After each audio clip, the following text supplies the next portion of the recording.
Dunia bisnis di Indonesia sempat dihebohkan dengan tutupnya beberapa gerai retail yang ada di Indonesia. Tidak hanya tutup, tetapi mereka juga banting setir untuk merelokasikan ke sektor lain seperti infrastruktur dan juga properti. Toko-toko yang tutup tidak hanya dapat mengembangkan apa yang mereka jual, tetapi mereka juga harus mementingkan customer experience untuk dapat bersinggungan dengan teknologi. Seperti apa perspektif dari Ketua Umum Aprindo mengenai bagaimana perkembangan retail yang ada di Indonesia?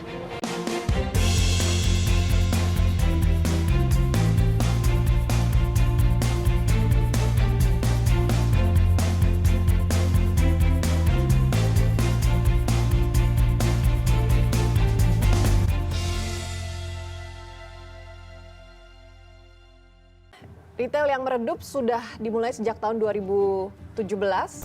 Departemen Store Sentral di Mall Neo Soho Jakarta Barat harus menutup usahanya. Dan masih awal tahun 2019, tapi beberapa merek retail sudah mulai berguguran.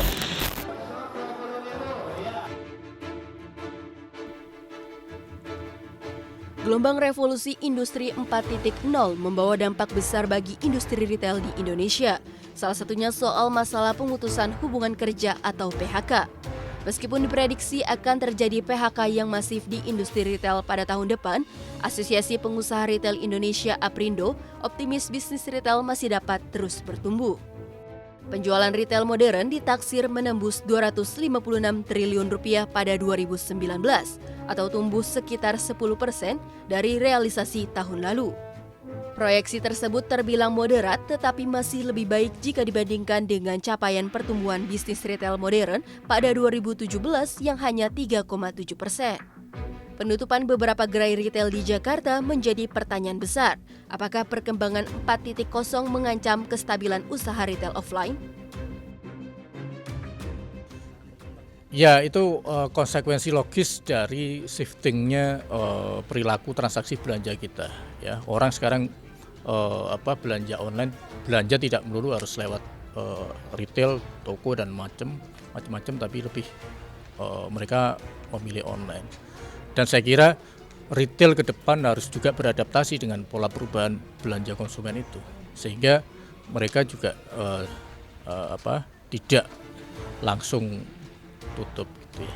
Pengenaan pajak pertambahan nilai atau PPN kepada platform perdagangan elektronik bertambah pada keseimbangan persaingan harga.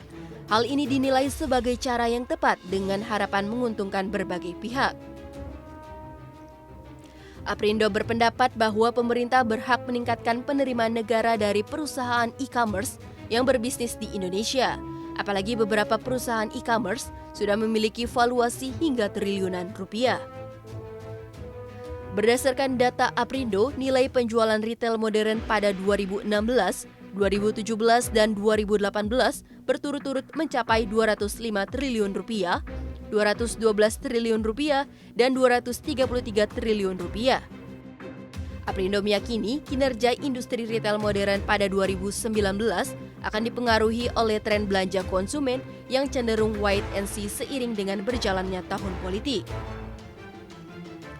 Selain itu, para peritel masih menghadapi tekanan akibat persaingan dengan pelaku perdagangan elektronik. Asosiasi Pengusaha Retail Indonesia menargetkan pertumbuhan industri tahun ini mencapai 10%. Tak jauh berbeda dengan realisasi pertumbuhan 2018 yang mencapai sekitar 9%. Asosiasi pemasang target konservatif karena mempertimbangkan berbagai kondisi saat ini, seperti tahun politik serta pertumbuhan ekonomi yang masih menantang. Apakah yang menyebabkan berbagai gerai retail terpaksa tutup?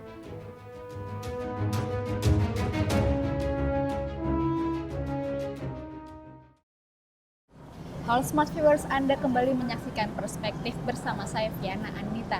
Dan di sebelah saya sudah ada narasumber kami yaitu Ketua Umum dari Aprindo, Pak Roy Nicholas Mande. Ya, selamat pagi, Dani ya. Iya. Lagi sibuk apa Pak sekarang? Ya, biasa setiap hari kita karena di dalam industri retail, jadi kita setiap hari mengurus hal-hal yang berkaitan dengan retail. Karena kita ketahui retail is detail, ya. Jadi banyak hal yang perlu dipersiapkan untuk menjalankan, kemudian mengembangkan dan juga sekaligus juga mengikuti perkembangan zaman terhadap industri retail. Berarti banyak agenda-agenda tentang untuk Banyak agenda, perkembangan betul. retail di Indonesia. Betul.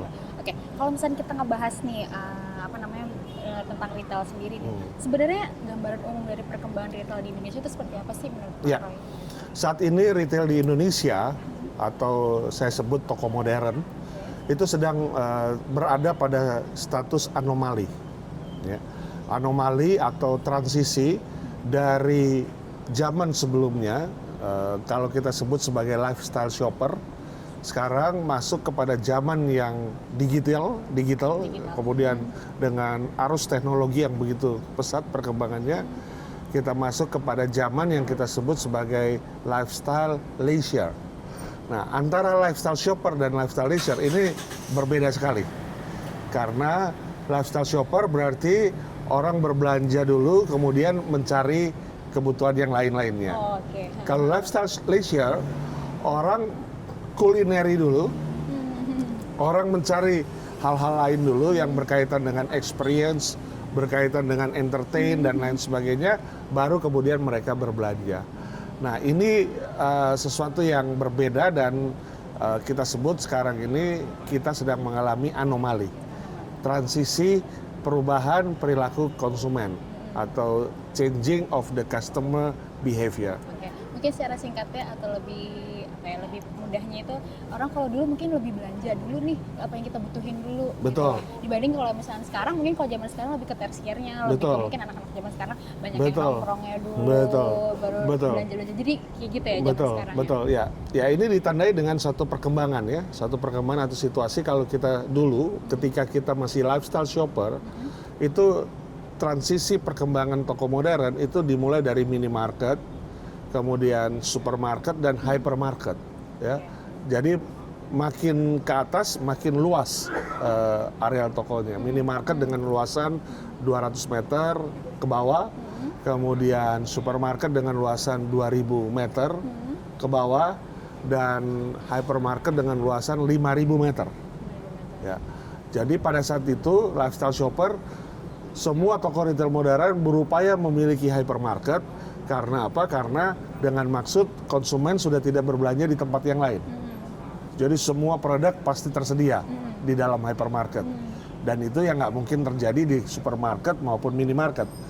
Tetapi sekarang dengan adanya perkembangan atau perubahan customer behavior akibat globalisasi dan teknologi yang berkembang pesat, yang luasan besar, yang luasan 5000 meter persegi, justru sekarang jarang dikunjungi. Karena apa? Karena untuk masuk ke tempat belanja saja, pusat belanja atau kita sebut mall, itu sudah macet. Ya. Kemudian belum lagi katakanlah mencari parkir dan lain sebagainya. Kemudian harus berkeliling dengan luasan yang sangat besar, sementara kebutuhannya tidak sebesar itu. Kemudian harus antri ya untuk membayar dan lain sebagainya. Jadi sekarang konsumen dengan customer behavior yang sudah berubah, perilaku konsumen yang berubah, mereka ingin berbelanja yang langsung, ya, straight to the point, ya. Mereka ingin belanja, kemudian bayar, pergi, ya, buy, pay, and go. Ya, udah nggak mau lagi keliling-keliling, ya. Karena apa? Karena waktu itu sudah habis dengan kemacetan, sudah habis dengan hiruk pikuknya usaha, bisnis dan lain sebagainya. Jadi ini yang membuat semua peritel modern, anggota Aprindo harus mentransformasikan bisnisnya dari luasan yang besar kepada luasan yang lebih kompak atau luasan yang sekarang memang diminati oleh masyarakat, yaitu luasan minimarket dan luasan supermarket. Gitu ya, oke. Kalau misalnya itu kan berarti kan Bapak udah paham banget ya sama dunia retail. Tapi Bapak sejak kapan sih sudah menggeluti dunia retail ini? Ya, saya menjalankan usaha retail ini sudah hampir 12 tahun lalu. Ya. Retail kami, Matahari Department Store dan Hypermart juga itu terus tumbuh dan berkembang dan mengikuti zaman. Dan saya mendapat amanah dari seluruh peritel Indonesia untuk memimpin Asosiasi Pengusaha Retail Indonesia ini. Jadi saya berusaha menempatkan diri semaksimal mungkin untuk memajukan industri retail, kemudian untuk memfasilitasi regulasi-regulasi pemerintah yang masih membuat industri retail tertahan atau tidak dapat berjalan maksimal.